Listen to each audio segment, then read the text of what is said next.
इनकी औकात नहीं जो भारत के संविधान को हाथ भी लगा सके। खत्म करने की तो बहुत बड़ी बात है। कई हजार करोड़ की प्रॉपर्टी कर ली हिंदू हिंदू करके और सारा अपना आशियाना बना लिया दुबई में। कल परसों का लौंडा उस पर 2000 करोड़ की प्रॉपर्टी कहाँ से आ गई? धीरेन्द्र शास्त्री पे भाई। जैसी सरकार बदलेगी फटाक धीरेन्द्र शास्त्री दुबई पहुंच जाएगा। भारत को ये अपना देश नहीं मानते, लूट मचा रखी है पूरी तरह से। इन्होंने देश को इतना बर्बाद कर दिया है क्योंकि या तो जनता इन्हें मारेगी या सरकार इन्हें जेल भेजेगी। जब अकबर ने हिंदुओं पर कर लगाया था तो ये कह रहे हैं हम है ही नहीं हिंदू। इन्होंने ब्राह्मणों ने कहा हम तो ब्राह्मण हैं, सुनिए हिंदू पिंदू ना यात्रा वात्रा, ये सारी की सारी वोट लेने की राजनीति है। इनकी वोट लेने की राजनीति केवल सत्ता में बने रहना चाहते हैं। हिंदू राष्ट्र से बहुत बड़ा खतरा हो सकता है क्योंकि हिंदू राष्ट्र का होने का मतलब है कि संविधान का कत्ल हो जाना। इनकी तो औकात भी नहीं कि हिंदू राष्ट्र ऐसा बना सके। इनके बाप दादा ना बना पाए ना ये बना पाएंगे। ये जो भारत का संविधान है वो पूरी दुनिया का सबसे बढ़िया संविधान है, लिखित संविधान है और विविधता में एकता।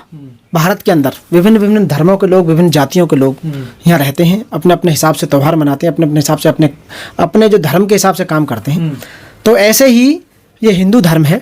तो हिंदू धर्म में 4 वर्ण हैं। 4 वर्णों में जो ऊपर वाला वर्ण है मतलब जो सबसे ब्राह्मण, तो ये जो घूम रहे हैं ये ब्राह्मण घूम रहे हैं, बाकी औरों को कोई लेना देना नहीं है किसी से भी। और ये जो बात कर रहे हैं कि हम हिंदू राष्ट्र बनाएंगे, ये तो पॉसिबल ही नहीं है। मैं आपके चैनल के माध्यम से लोगों को बताना चाहता हूँ ये इस देश के अंदर संभव ही नहीं है कि हिंदू राष्ट्र नहीं बन सकता। बिल्कुल संभव ही नहीं है। यदि हिंदू राष्ट्र बनाएंगे तब बन सकता है जब ये भारत के संविधान को खत्म कर दें। और भारत का संविधान, इनकी औकात नहीं जो भारत के संविधान को हाथ भी लगा सके। खत्म करने की तो बहुत बड़ी बात है। जो बाबा साहब ने संविधान जो बनाया था ना वो ऐसे ही नहीं बनाया था कि संविधान को खत्म कर देंगे। अगर सरकार चाहेगी तब भी नहीं, सरकार की पावर ही नहीं है सब बदलने की। कैसा बदल देगी बताओ संविधान? बिल्कुल भी नहीं बदल सकती संविधान को।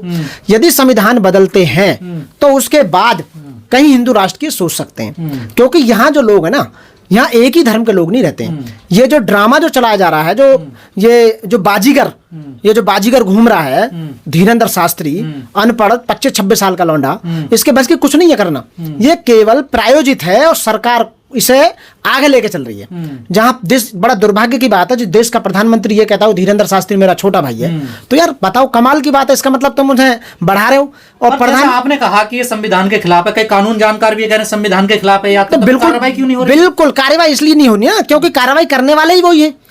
करने वाले ही सरकार में जो बैठे हैं वो ही केवल वोट बैंक लेने के लिए।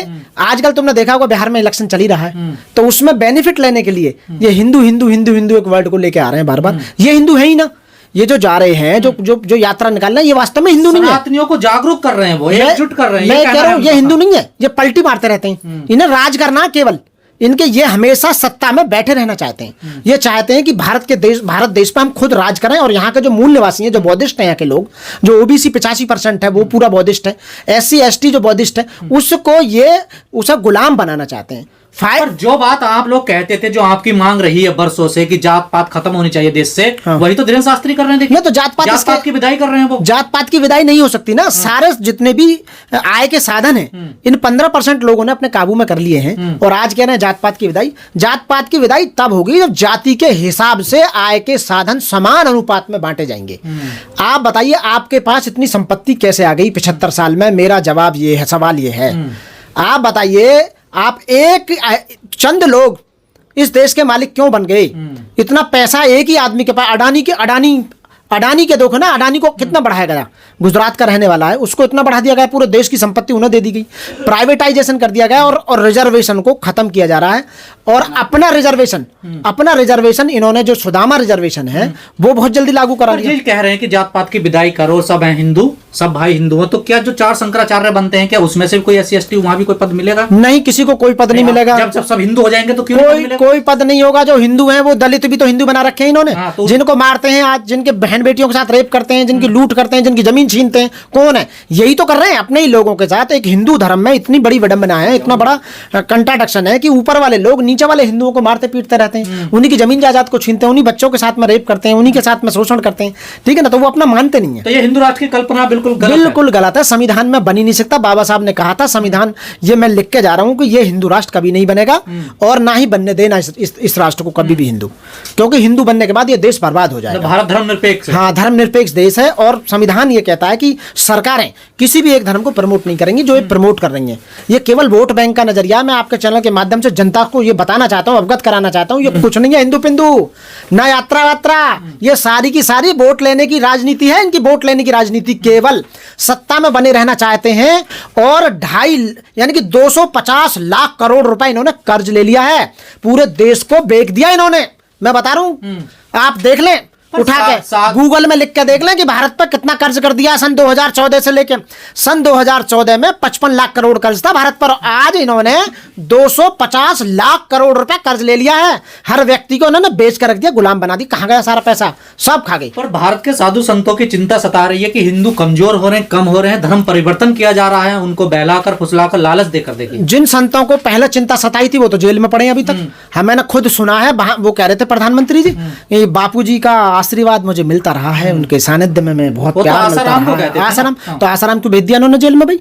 राम रहीम क्यों भेज दिया जेल में? रामपाल क्यों भेज दिया जेल में? बताओ ना, ये जेल में क्यों जा रहे हैं? अब इसकी बारी है जेल में जाने की। अब इस जैसे ही सरकार बदलेगी, जैसे ही सरकार बदली, अगली बार सरकार बदल ली है ना, पता कि हम नहीं आ रहे बिल्कुल भी, क्योंकि ये 400 पार की बात कर रहे हैं, आपका 240 पे पटक दिए अगली बार। और सरकार बीच में भी गिर सकती है, जैसे बिहार का इलेक्शन ये हारे और नीतीश जो ये विड्रॉ करता है, ये सरकार इनकी गिरी, ये सब जेल में होंगे डेफिनेटली। जैसे ही दूसरी सरकार आएगी सेंटर में, ये भाग जाएंगे। इतने घोटाले करेंगे। ठान लिया है, कसम खा ली है कि भारत को हिंदू राष्ट्र बनाना है, हिंदुओं को सबको एकजुट करना है। धीरेन्द्र शास्त्री ने तो कई हजार करोड़ की प्रॉपर्टी कर ली हिंदू करके, और सारा अपना आशियाना बना लिया दुबई में। ये तो दुबई भागने की प्लानिंग कर रहा है। जैसे सरकार बदलेगी, फटाक धीरेन्द्र शास्त्री दुबई पहुंच जाएगा डेफिनेटली। निकाल कर देख लो आप, अपने परिवार वाले सब वहीं भेज दिए इसने। ये केवल सरकार का एक वो है, केवल एक प्यादा है। कुछ लोग इसका विरोध भी कर रहे हैं। विरोध जो कर रहे हैं ना, हम जैसे लोग, वो पढ़े लिखे लोग हैं, संविधान को पढ़ा लिखा लोग जो जानता है, तो ये बीजेपी वाले कुछ भी कर सकते हैं। अरे विरोध, देश हमारा, हम देश के मालिक है यार, अपने देश से प्यार नहीं है। तो शास्त्री कह रहे हैं बोलने की आजादी है। धीरेन्द्र शास्त्री हुए या सत्ता में बैठे हुए लोग, इनका देश है ही नहीं है, ये अपना देश मानते ही नहीं है इस देश को। मैं कह रहा हूं, भारत को ये अपना देश नहीं मानते, लूट मचा रखी है पूरी तरह से। यहाँ के लोगों को कोई सुविधाएं मुहैया नहीं करा रहे, न्याय उन्हें नहीं मिल पा रहा, शिक्षा उन्हें नहीं मिल पा रही, स्वास्थ्य उन्हें नहीं मिल पा रहा, रोजगार उन्हें नहीं मिल पा रहा, कुछ भी नहीं मिल पा रहा, सब कुछ लूट कर रख दिया है। और ये यहाँ से भागने की प्लानिंग कर रहे हैं पूरी तरह से भाई। सरकार बदलते ही सारे के सारे इनके जब जितने घोटाले कर रहे हैं सब निकलेंगे, ये जेल में जाएंगे। उससे पहले इन्होंने सारा पैसा स्विस बैंक में जमा कर दिया है स्विट्जरलैंड में, और अपने इन्होंने रहने के ठिकाने दूसरे देशों में बना लिए। आप लोग कह रहे हैं ये साधु भी और जो साधुओं को प्रमोट कर रहे हैं ये भी, ये सब भागने जा रहे हैं। लूट इतनी मचा चुके हैं, डेफिनेटली भागने वाले हैं। किसी को नहीं पता, हमें पता है। इन्होंने देश को इतना बर्बाद कर दिया है, क्योंकि या तो जनता इन्हें मारेगी या सरकार इन्हें जेल भेजेगी आने वाले बदलते ही। तो ये जितने भी बाबा हैं धीरेन्द्र शास्त्री जैसे, और ये जब तक हिंदू कर रहे हैं तब तक ये वोट ले रहे हैं। जैसे ही जनता को पता लग चुकी है अब 70% में 80% हिंदू हैं, तो फिर हिंदू राष्ट्र क्यों नहीं बन सकता? तो 80% लोग समझ चुके हैं कि कहीं हिंदू राष्ट्र नहीं, सब गोलीबाजी दी जा रही है, सब पैसे लपटोड़ने के चक्कर में है। सारा एक कल परसों का लौंडा, उस पर 2000 करोड़ की प्रॉपर्टी कहां से आ गई धीरेन्द्र शास्त्री पे भाई? कथा के पैसे लेते हैं तो ना, कथा का ही तो मैं कह रहा हूँ। कथा के भाई तुम करो ना, देश में डेवलप। हाँ, वैसा तो कहेंगे कि मोह माया छोड़ दो, और तुम पैसे लेके मोह माया से इतना मोह, पैसे लेकर कथा पागल बना रहे हो। मतलब है कि जनता को मूर्ख समझ रखा है कि जनता को प्रधानमंत्री ने मूर्ख समझ रखा, गृह मंत्री का लड़का अच्छी सी हिंदी नहीं बोल सकता, ना इंग्लिश बोल सकता, और ना क्रिकेट आती है उसको वो बना रखा है बीसीसीआई का सेक्रेटरी चेयरमैन। बताओ यार, उसके अंदर ऐसी क्या क्वालिटी है? और हम LLM PhD जैसे लोग, हम जो यहाँ वकालत में लगे हुए हैं, जो हमें सत्ता में बैठाना चाहिए, हम जैसे लोग को मैं कह रहा हूँ, मेरे को 1 महीना का प्रधानमंत्री बना दो, इन्हें सब अंदर करके ना पूरे देश को डेवलप कर दूं। बनाएगी ना, देखिए। मैं जनता ही सही तो कह रहा हूं। मैं जनता से रिक्वेस्ट करूं, हम मेरे को या मेरे जैसे लोगों को या अंबेडकरवादी लोगों को या बौद्धिस्ट लोगों को प्रधानमंत्री बना दो 1 महीने के लिए। ये सारे लॉकअप में होंगे और देश को इतनी अच्छी तरीके से चलाएगा अंबेडकरवादी कि आप ये कहोगे संविधान का 100% पालन होगा। 20 लाख पद जो बीजेपी ने साजिश से खाली पड़ रखे हैं, जो उन्हें भर नहीं रही, सबसे पहले 20 लाख का बैकलॉग जो OBC ST माइनॉरिटी सबका भरा जाएगा सबसे पहले। तो ये केवल आप डिमांड ना करें, आप न्याय ना मांगे, आप रोजगार ना मांगे, आप स्वास्थ्य ना मांगे, आप यानी कि इनसे सवाल ना पूछे, इसलिए यानी कि जो डुगडुगिया जो घुमा रहा है मदारी, उसको आगे कर दिया, गुमराह किया जा रहा है, गुमराह जनता को किया जा रहा है। लेकिन हम जैसे लोगों को समझाने के लिए, बाबा साहब ने कहा गलत बात का विरोध करना, हम विरोध करते हैं इसलिए कि इस देश के अंदर ऐसी कथावाचकों की कोई जरूरत नहीं है, न ऐसी यात्राओं की जरूरत है। यहाँ आप न्यायालय बनाइए, न्यायालय मतलब कोर्ट बनाइए, कोर्ट बिल्डिंग, और जजों की भर्ती कीजिए। यहाँ जज बहुत कम है और कोर्ट बहुत कम है, इसलिए लोगों को न्याय नहीं मिल पा रहा। एक एक केस में डेट, एक एक साल की डेट पड़ रही है। तो कितनी बार प्रपोजल भेज दिया है कि सरकार सभी स्टेटों में जजों की भर्ती करे और ग्राम न्यायालय बनाए, आज तक सुन नहीं रही बिल्कुल भी। आप ज्यादा से ज्यादा हॉस्पिटल्स बनाइए कि लोग मर रहे हैं, उन्हें दवाइयां तक मुहैया नहीं हो रही हैं, आप हॉस्पिटल्स नहीं बना रहे हैं। आप रोजगार के लिए कुछ ऐसा काम ही नहीं कर रहे हैं कि हम कुछ काम करें, आप स्वास्थ्य के लिए कुछ कर ही नहीं रहे। तो लोगों के जो रोटी कपड़ा और मकान और न्याय जो मिलना चाहिए उस पर आप सवाल खड़े ना करें, इसलिए पागल बनाने के लिए हिंदू हिंदू हिंदू हिंदू, कभी सनातनी, कभी आयुर्वेदिक, कभी हिंदू, कभी कुछ, मतलब ये बदलते रहे हैं। जब अकबर ने हिंदुओं पर कर लगाया था तो ये कह रहे हैं हम हैं ही नहीं हिंदू, इन्होंने ब्राह्मणों ने कहा हम तो ब्राह्मण हैं, तो ये ब्राह्मण बन गए। तो ये बदलते रहते। सनातनीवाद अभी कुछ दिन से लिया, जब हिंदू कही ना हिंदू की कोई मतलब धर्म नहीं है, तो फिर सनातनी, अब अभी कुछ और भी कह सकते हैं आने वाले समय में। तो ये केवल मूर्ख बनाने वाली बात है। आप इनके चक्कर में ना आए, अपना समय बर्बाद ना करें, अपना पैसा बर्बाद ना करें, अपना स्वास्थ्य बर्बाद ना करें। देश के अंदर, मैं जहां दिल्ली में रह रहा हूं, यहाँ इतना पॉल्यूशन है आज की डेट में, उस पर कोई बात करने वाला नहीं है।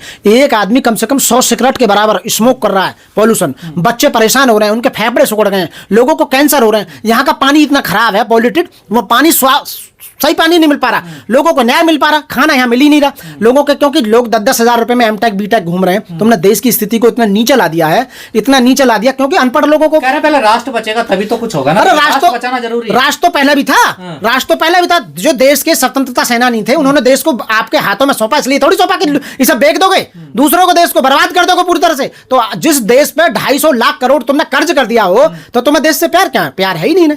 और खामो खा धर्म और जाति में लोगों को लड़ा के बार बार आप यहां आना चाहते हैं। ऊपर से चुनाव आयोग चोर, चुनाव आयोग चोर है और चोरी में इनकी शामिल है। प्रधानमंत्री जो सरकार बैठी हो, ये वोट चोर है। तो ये वोट चोरी में जो चुनाव आयोग लगा हुआ है बार बार, अब तुम बिहार का देख लो, बिहार में ये बिल्कुल भी नहीं आ रहे। यदि आते हैं तो समझो कि ये चुनाव आयोग इनसे चोरी करवा के वोट। लास्ट सवाल मेरा आपसे ये है, हिंदू राष्ट्र से क्या खतरा हो सकता है देश को? हिंदू राष्ट्र से बहुत बड़ा खतरा हो सकता है, क्योंकि हिंदू राष्ट्र का होने का मतलब है कि संविधान का कत्ल हो जाना। कि संविधान में कहीं नहीं लिखा हुआ कि इस देश को हिंदू राष्ट्र बनाएंगे। ये बकवास करते हैं, इनकी तो औकात भी नहीं कि हिंदू राष्ट्र ऐसा बना सके। इनके बाप दादा ना बना पाए, ना ये बना पाएंगे। ये केवल वर्ग लाकर लोगों को ये लॉलीपॉप देकर वोट लेने का झांसा और कुछ भी नहीं साथियों।